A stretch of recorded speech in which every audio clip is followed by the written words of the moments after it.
And welcome back to the second hour of the Velocity of Now with me, your host, Thomas Sheridan, here on the RealityBitesRadio.com network with Paula and Neil producing, and thanks to Anne over there in LA and the other people behind the show who helped me out and got this wonderful experience up there, and especially all of you who are listening in. I hope you're enjoying the show. We got great numbers back on this night after a return from a couple of weeks of illness.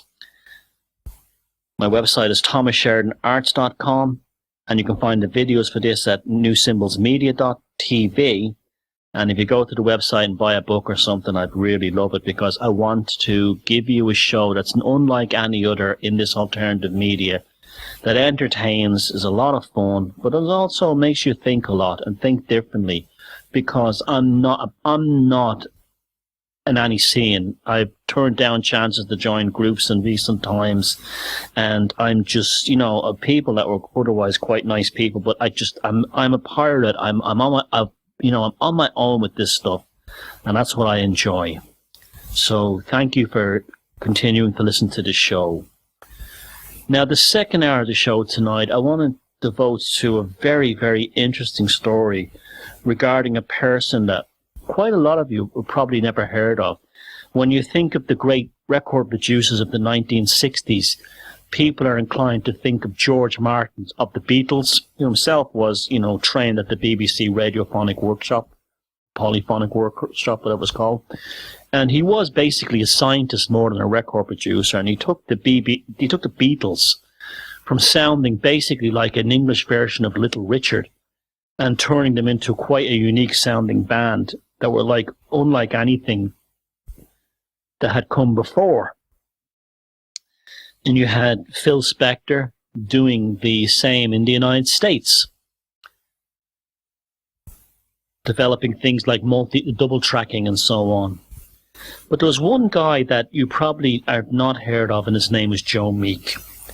Now, Joe Meek was something else. He wasn't just a producer. He was strange. And in the music business, a profession that has a remarkably high body count, particularly in the 60s and 70s.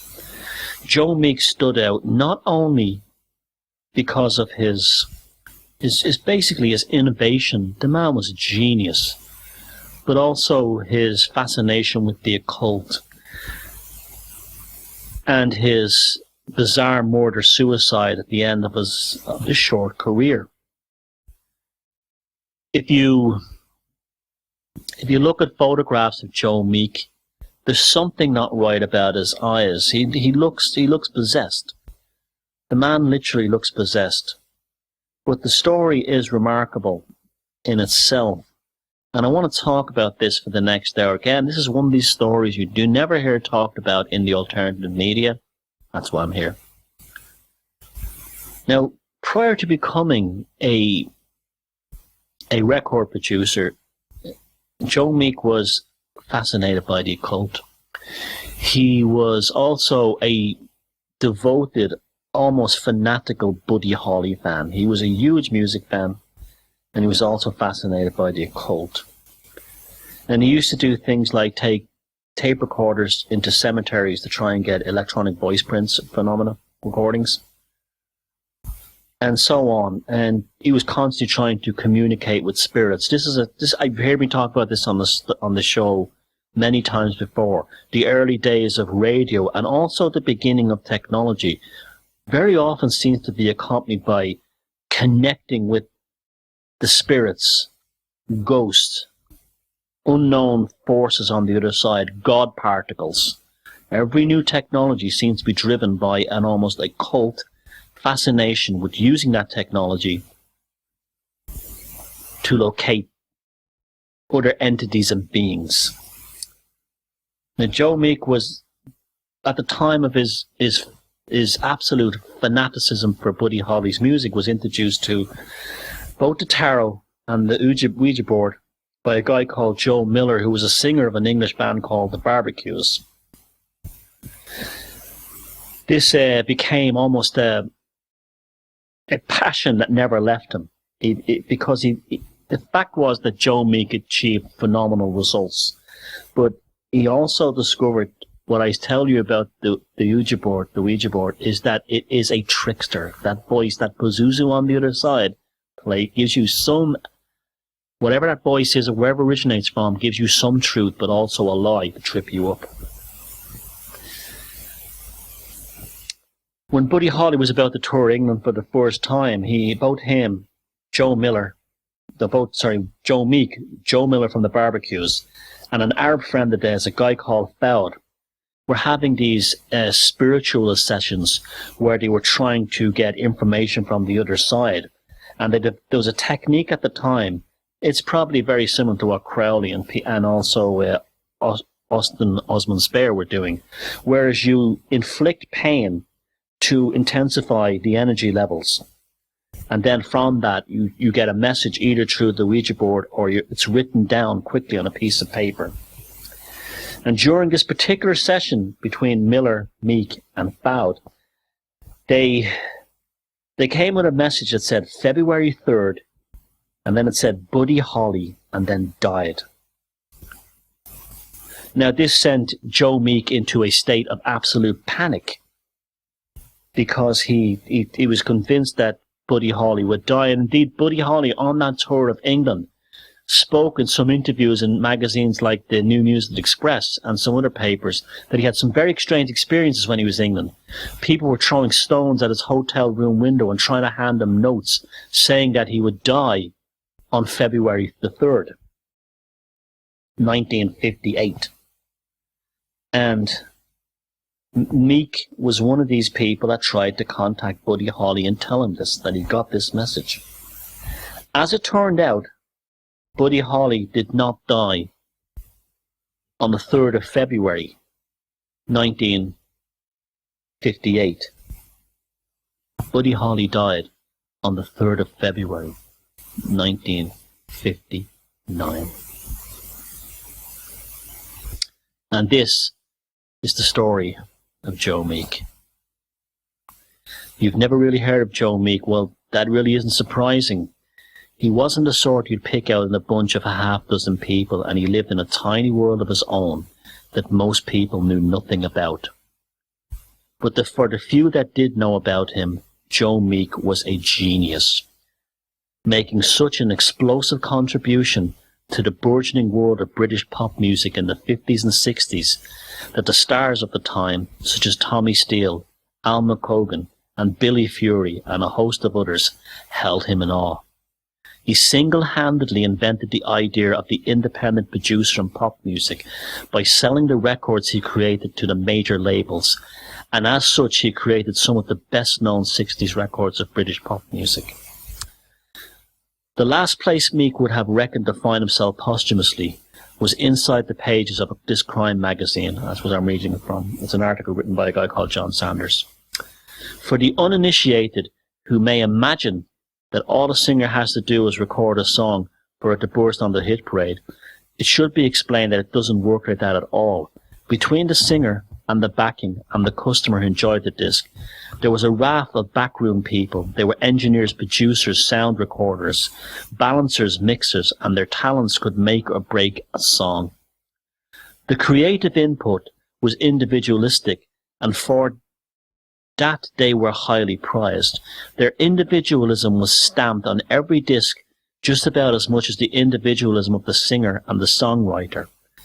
The best singer in the world, the finest orchestra, was nothing on disc without the sound recording engineer.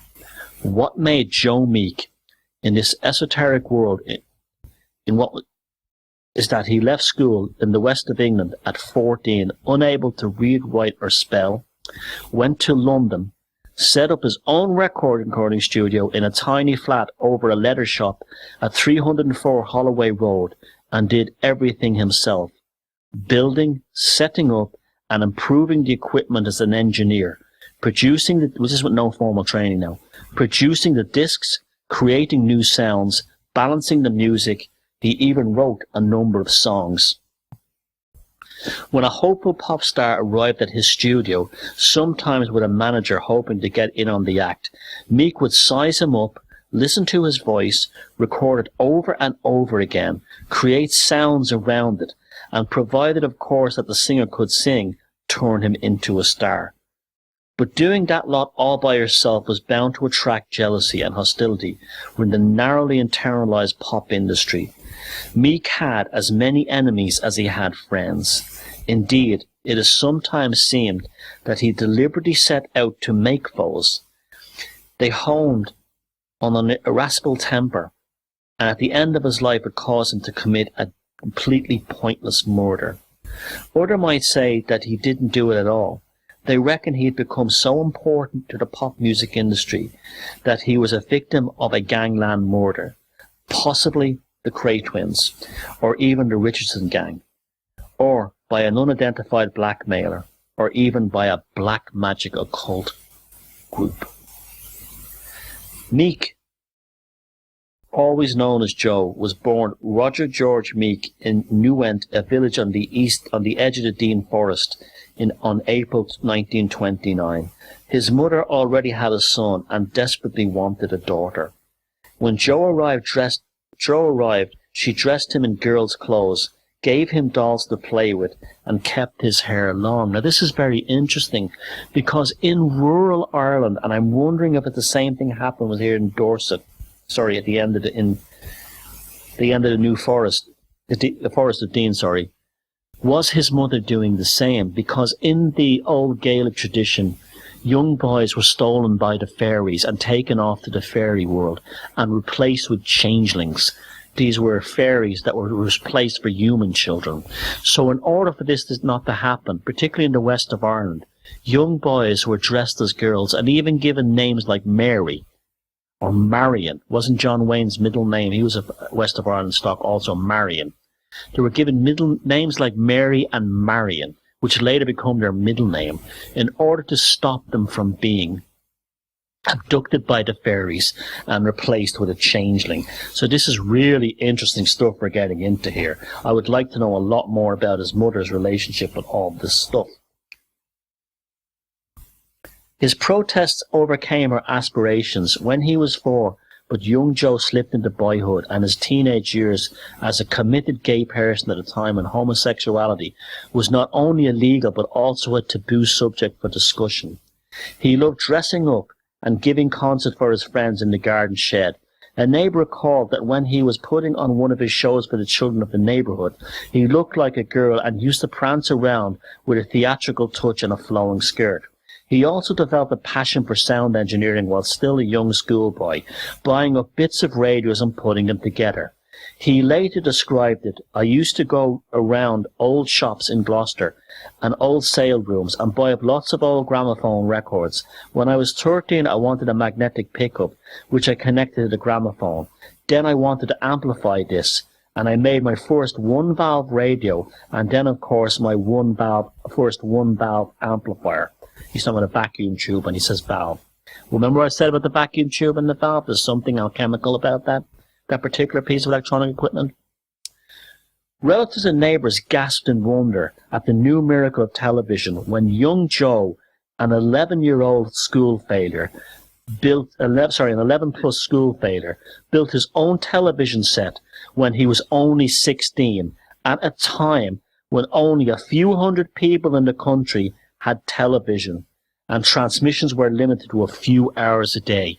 And here was this uneducated 16-year-old possible changeling staring into the cathode ray tube, contacting, looking, searching, and perhaps even channeling. Joe Meek was one of those unusual people whose ambition was set in early childhood. His brother Eric recalled, "He was a dreamer. You talked to him and he took no notice. He didn't live in our reality world.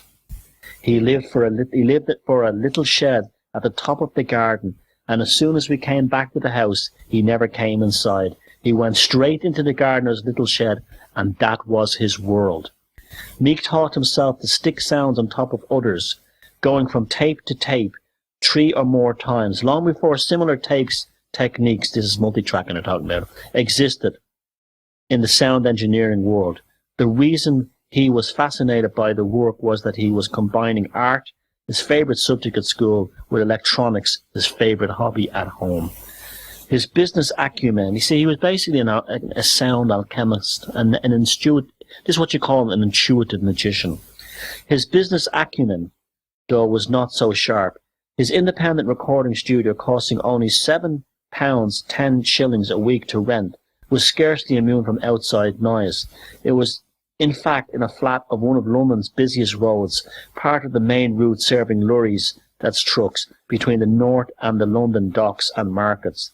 Musicians who arrived there had to hunt their instruments up 2 flights of stairs, and since the studio was in the block of a terraced home, the neighbours didn't take kindly to the recording sessions. Although he often tried, Meek could neither play nor write music. His method of creating his own songs was to la it into a tape recorder. Sometimes after a day's work in the studio, he'd sit up all night composing like this. The results were soon paying off. By the time he was 30, he had recorded a top 10 hit, plus a handful of minor ones, and 20 of his records had been released. When top musicians arrived at his studio, Meek was unfazed by the yawning gaps in his musical education. He told them how to change their voices, make different sounds, and furiously chastised them when they failed to come up with the music he wanted. Pop music historians will especially remember Joe Meek for an intriguing hit tune he made in 1962. In July that year, an American communications satellite beamed the first ever live TV pictures across the Atlantic to England. Intrigued as ever by this modern miracle, Meek stayed up all night until the small hours and picked up the 30-second transmission. As he lay in the dark, thinking about the satellite, a tune came into his mind. He put the melody in his head onto tape, and that's how he recorded his biggest hit, Telstar, recorded by the Tornadoes. Many of the critics shuddered at it, but the fans, including amazingly Margaret Thatcher, said it was one of her favourite tunes, loved it, and it went to the top of the hit parade. The song was probably the first example of space rock, not just metaphorically, but also literally, as it was inspired by the Telstar satellite, the first TV global link satellite, which ironically didn't last long in the sky, as it was eventually destroyed by a nuke. Believe it or not, it was destroyed by a high-altitude nuclear explosion by a rocket launched by the U.S. military called Starfish Prime, who were trying to blow a hole in the Van Allen belt in order to get the Apollo missions to fly through the Van Allen belt and get to the moon. It had the opposite effect. It actually supercharged the Van Allen belt over Hawaii, and it fried Telstar. So Telstar was also killed as well by a Death Star over Hawaii called Starfish Prime. But anyway, it was a remarkable song, and there's nothing like it, and it's hard to believe that was made at the time it was. Despite this and other successes, we're talking about Telstar now, Meek was producing too much mediocre material, and this, together with rising bills and falling bank accounts, brought new stress levels. His account books too were in a mess. Some people were being paid for records that had not sold, while others had to do without. Paranoia had begun to set in too. Meek became convinced that the rest of the record industry was out to steal his secrets, spying on him and bugging his studios. This could have been true, by the way. The instances when he thought his equipment was being tapped, began to increase. Sessions would suddenly break off when he rushed in saying, "Those bastards at EMI and Decca," and would start following wires everywhere and checking the walls. Bugging seemed to be happening mostly on the sessions with the Honeycombs, and as the singer Del DL recalls, several times he would stop a session in the middle and say, "I heard something on that tape. There was something on that tape. It must be those bastards. He must have heard something, but I could never hear it." And then he'd get angry because I couldn't hear it. In 1966, Meek's first year in business without a big summer hit, half his producers were being rejected by the big producers, and a mere handful of his pop groups were just ticking along outside the charts. That included the Tornadoes, who were maintaining a following despite changing the formula with every record. The Riot Squad, who were many reckoned were his hottest property, and the honeycombs, as well as the much-acclaimed Crying Shames. Meek realized the business was changing. Why his records were not selling so well, he had a lot to do with the lack of airplay. Record companies were simply not pushing his discs, and were waiting for them to start selling themselves first. This was also the era of pirate radio, and he was in no position to afford the bribes that were being paid to offshore stations such as Radio Luxembourg. In any account of life of Joe Meek, the word genius is liberally splattered about. In his narrow role in life, he was undoubtedly brilliant, a young man of enormous natural talent that spanned artistic and scientific work. The problem with genius is it often spills over into instability, which is what happened to Joe Meek. No one can be absolutely definite about the final few seconds in that tragedy that was about to happen at the studio at 304 Holloway Road, but all the events leading up to it had been graphically documented by Patrick Pink, Meek's office assistant. His account suggests that Meek was heading towards a pill-popping climax of paranoia, seeing and hearing things that weren't happening. In the last 12 hours of his life, that paranoia had taken complete hold of him. Pink had an emotional as well as commercial interest in the studio. He was also a close friend of Meek and a budding singer. He had recorded some demos for Meek before, and he had been promised a record of his own. In the evening of the February 2nd, 1967, when two young men were together in the studio, Pink and his friend looked sort of sick. He said of Meek, he wasn't talking, he was writing things down. He watched some TV and he had something to eat. I think I cooked it. He was writing on bits of paper. He was afraid that the place was bugged, and that after being listened to, he suddenly said after dinner, "Let's go up and make your record. You're more or less up to the standards now. Let's see if we can get the record out of you now." They went upstairs to the studio about 9 o'clock. Pink did his song against the backing that had been laid down for another singer. Then all of a sudden Joe went really weird and told me to start miming to my own record. He said, "Just stand there and mime." They were watching us through the walls. They're watching us through the walls. They're watching and they are listening. I have no idea who these people were. Possibly they were EMI people, because days previously he pointed out to me people sitting in cars parked down the road with listening devices. They had his place bugged and were watching him every time he came in and out and following him everywhere. It started to play on his mind. It might have been true. He wasn't nuts completely. I genuinely believe, even though he was going off his rocker, that some people were bugging the place. Maybe the police had it bugged. It might have been the drug squad. I was recording the same song over and over again. I don't think he knew what he was doing at all. He was putting on a show basically for the benefit of ear holes, people listening in. On the bits of paper he was writing, "Sing it again, more coffee." I had to keep going down and make more coffee. The session would have been about 3 hours. I went to bed at midnight, absolutely shagged out. And so they slept, or at least Patrick Pink did. He says that at 8 o'clock next morning, Mick was still working, running tapes and things. Pink got up an hour later and made some toast. He called breakfast up to the studio and Meek came down. He wouldn't talk at all. He wrote little notes, passed them over and burnt them afterwards. After he drunk his coffee, he went out to the kitchen and had a burn-up. First he was burning a lot of documents, letters and things in a small dustbin. He was angry about something. I had no idea what. The previous day, he had just dazed.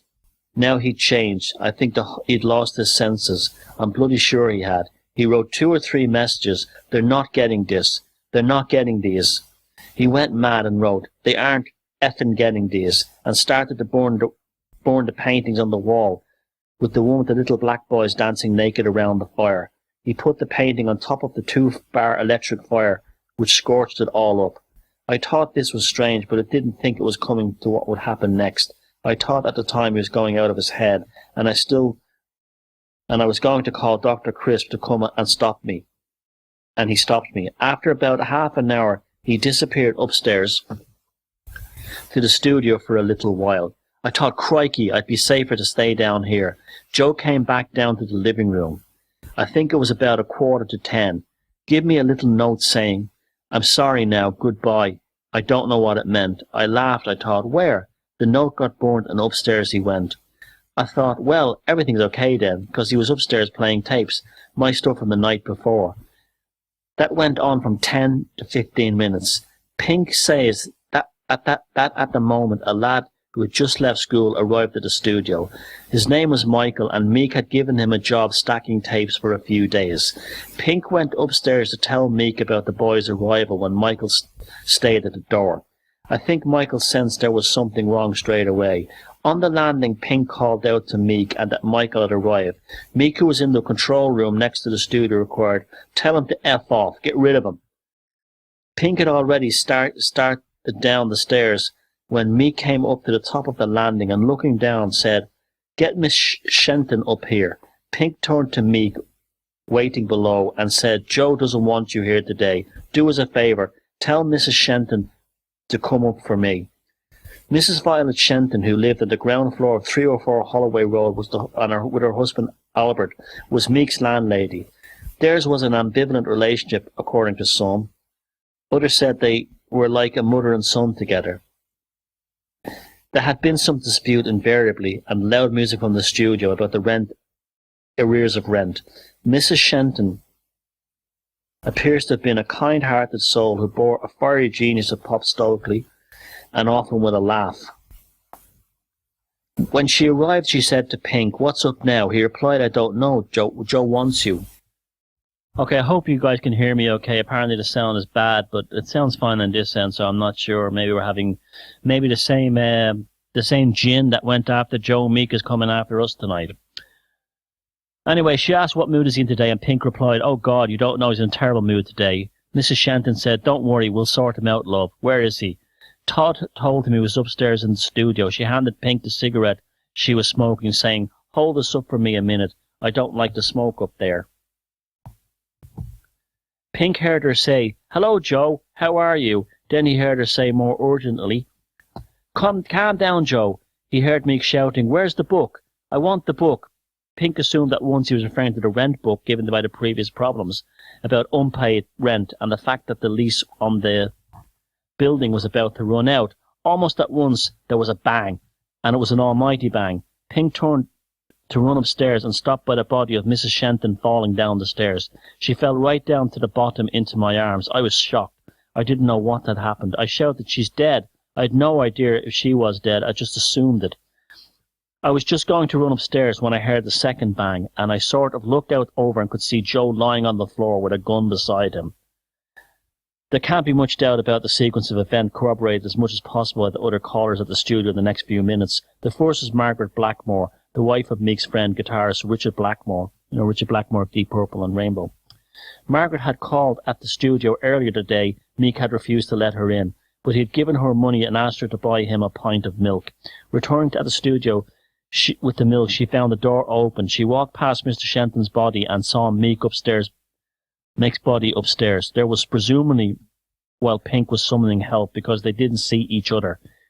Jim Wilson, an estate agent in the early 20s, was in a letter shop at the street level at 304 Holloway Road discussing the terms of the lease with Albert Shenton, Violet's husband. He heard the bang upstairs and went up to the flat. He didn't go any further than the main entrance. He told Mr. Shenton that there seems to have been some kind of accident. Shortly afterwards, a group, Chad Carton and the Senators, arrived for a previously booked session. The police were there at the time and the band were not allowed to enter. Subsequent newspaper reports described the young man who ran at the studio and down the road shouting there had been some kind of accident. This could have been either Jim Wilson, the estate agent, or the boy Michael. Patrick Pink said that they asked Michael to call the police, but the boy took fright and ran. At the inquest held at St. Pancras on March 9, 1967, Professor Francis Camp said that there were traces of amphetamine, a type of drug that would cause delusions of persecution and gross psychosis in Meek's body. Detective Chief Inspector Brian Kelly said he found 24 medicine bottles in Meek's flat containing various amphetamines, barbiturates and purple hearts. Patrick Pink told the jury that Meek had an ungovernable temper and was often depressed. Meek's solicitor, John Ginnett, said that the client was in financial muddle and that he was confident he could have got him out of it. Meek, he said, could be moody and difficult, but was basically a reasonable man. He added that Meek had wondered whether it was impossible for people at the electronic shops next door could have been listening to him recording. But he was not serious about it, merely wondering if it could be done technically. Theorists who suggest that Joe Meek couldn't have had shot himself in the circumstances of that February morning. They point to the fact that he was scared of guns, and in any event, if times were currently a bit hard for Meek, he still had a huge career in front of him.